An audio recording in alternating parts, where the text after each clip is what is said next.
Dear faculty, hello!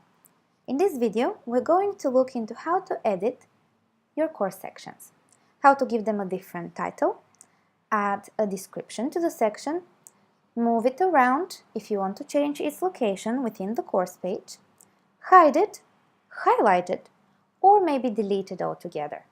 Before we start, we need to turn editing on. Once we have done that, we'll scroll down just under the course introduction to our first weekly section. As mentioned in previous video, we have used the weekly number and the topic that you would have provided in the syllabus the last time that you taught the course. If this name has changed, or if you'd like to edit it, there is two ways to do this. The first one, through using this cogwheel just under the section title, and it's called Edit Section. It will take you straight away to the editing of the section name and the course description. However, there is another set of settings just next to the section title, and if you click onto the Edit button, you will see a drop-down menu. There is the Edit section, Highlight, Hide, or Delete. If you'd like to highlight a specific section as being important, and if you'd like the students to be able to distinguish it from the rest, you can use the highlight. You will immediately provide it with a yellow background. You can as easily remove it if you don't want that anymore.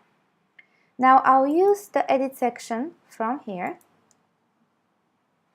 so we can look at the section name and summary. If you'd like to add the specific date of the class within that week, or if you'd like to provide the weekly range so the students can easily distinguish the different topics and classes, you can use the section name for this.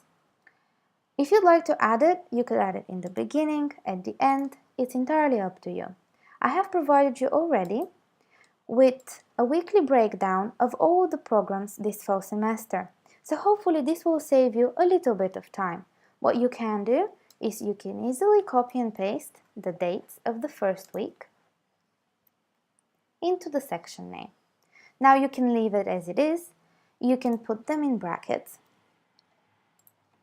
or you can use only the first date and use the structure of week commencing for a section name. It's entirely up to you. If you'd like to edit the summary, you can click on the first button just to make sure that you have all of the options available, and you can edit it as you consider necessary.